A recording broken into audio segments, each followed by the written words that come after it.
বিজ্ঞ প্রতিপক্ষ একবার একটু বিষয়টা পড়ে নেবেন।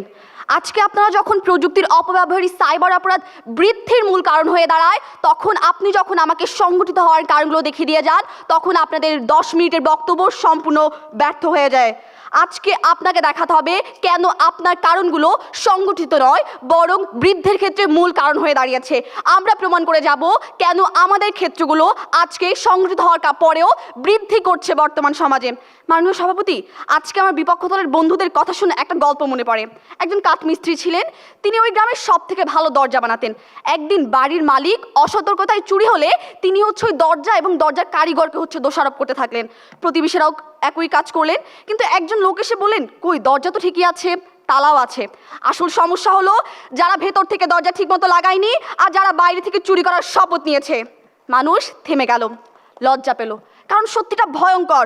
চোর দরজাকে দোষী বানায় আর অযোগ্যরা প্রযুক্তিকে। ধন্যবাদ মাননীয় সভাপতি, ধন্যবাদ সবাইকে আমাকে কিছু বলার সুযোগ করে দেওয়ার জন্য। আজ প্রস্তাবক পক্ষ ঠিক এই জায়গায় ভুলটি করেছে, তারা প্রযুক্তিকে দোষ দিচ্ছে, কিন্তু মানুষ, আইন, সচেতনতার ভয়াবহ দুর্বলতাকে আড়াল করছে, খানিকটা শাক দিয়ে মাছ ঢাকার মতন। আজ তারা ভুল করছে প্রযুক্তি নয়, সমস্যা মানুষের ব্যবস্থাপনা, নীতি, রাষ্ট্রীয় কাঠামোতে।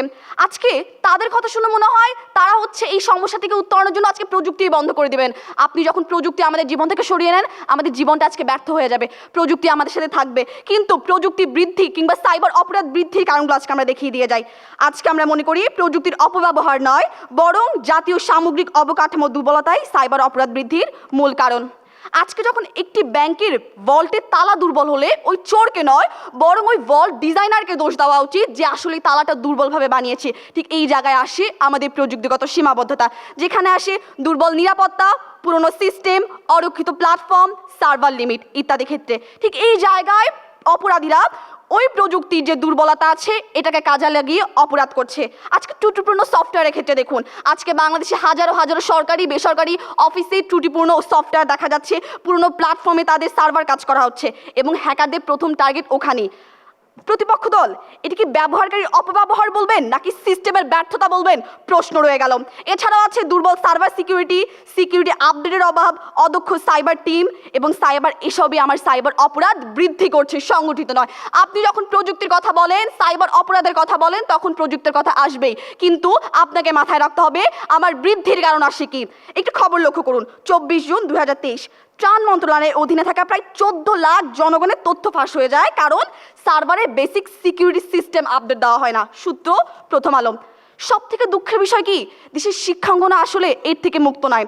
2022 সালে ঢাকা বিশ্ববিদ্যালয়ে ভর্তি সার্ভার তিনবার হ্যাক হয়, কারণ সাইবার প্রোটেকশন ছিল না। সমকাল 18 নভেম্বর। একটি ব্যাপার খেয়াল করুন, আপনি যখন একটি জায়গায় সিসিটিভি দিয়ে রাখেন এবং একজন চোর যখন অপরাধ করার জন্য আসে এবং সে যখন ওই পোস্টারে এটা পড়তে সক্ষম হয়, সেই সিসিটিভির আওতাভুক্ত ওই অপরাধী একজন সাধারণ মানুষে পরিণত হয়, কারণ সে জানে সে অপরাধ করলে সে ধরা পড়বে। ঠিক এই জায়গায় আমার সিসিটিভি নেই, ঠিক এই জায়গায় আজকে আমার প্রযুক্তির সীমাবদ্ধতা রয়েছে। তাই বিপক্ষ বন্ধুরা, ছিদ্রযুক্ত ছাতা হাতে কখনো বৃষ্টিকে দোষ দিয়ে যাবেন না, দয়া করে। এবার আসুন কিভাবে রাষ্ট্রীয় আইনের শিথিলতা আমাদের এই সাইবার অপরাধ বৃদ্ধি করছে। প্রথমত, রাষ্ট্রীয় আইনের শিথিলতার মধ্যে পড়ে নীতিভঙ্গ, তদন্ত দুর্বলতা, বিচারগত অবহেলা, আন্তর্জাতিক সমন্বয়। দেখুন, আজ যখন বাংলাদেশ ব্যাংক থেকে ক্যাসিনো মাধ্যমগুলোতে টাকা পাচার হয়ে যায় এবং ওই মাফিয়াদের একটি নীতি অনুযায়ী তারা ওই ক্যাসিনোতে একবার টাকা প্রবেশ করলে সেটা আর কখনো ব্যাংকে ফেরত আনা যায় না, এই ধরনের সাইবার ক্রাইমগুলোকে আপনারা কি কোর ব্যাংকের মতন অপব্যবহারই বলবেন নাকি আইনের ব্যর্থতা বলবেন? আবারও প্রশ্ন রয়ে গেল প্রতিপক্ষ। আজকে আমার দেশে আইন আছে কিন্তু কার্যকর নেই, আইনের ফাঁক ফোকর ব্যবহার করছে অপরাধীরা। আইন নামে অনিশ্চিত, প্রয়োগের গাফিলতায় কাগজে আটকে আছে, আর অপরাধী কোনোদিন কাগজ পড়ে না। BITM এর সাইবার ক্রাইম ডিসপোজাল রেটের 24 রিপোর্ট অনুযায়ী 6037টি অভিযোগের মধ্যে মাত্র 473টি মামলার অগ্রগতি হয়েছে। কালের কণ্ঠ 14 ফেব্রুয়ারি 2024। এই ধরনের খবর যখন একজন অপরাধী পড়ে, তখন একজন সাধারণ মানুষও মনে করে আচ্ছা আমরাও একটু সাইবার ক্রাইম করে দেখি, কারণ সে জানে তাকে কখনো অপরাধ করলে ধরার সুযোগ হবে না, কারণ সে জানে তাকে কখনো শাস্তি আওতায় হবে না। এর মধ্যে আসে তদন্তগত স্বচ্ছতার অভাব, বিচার প্রক্রিয়া দীর্ঘসূত্রিতা।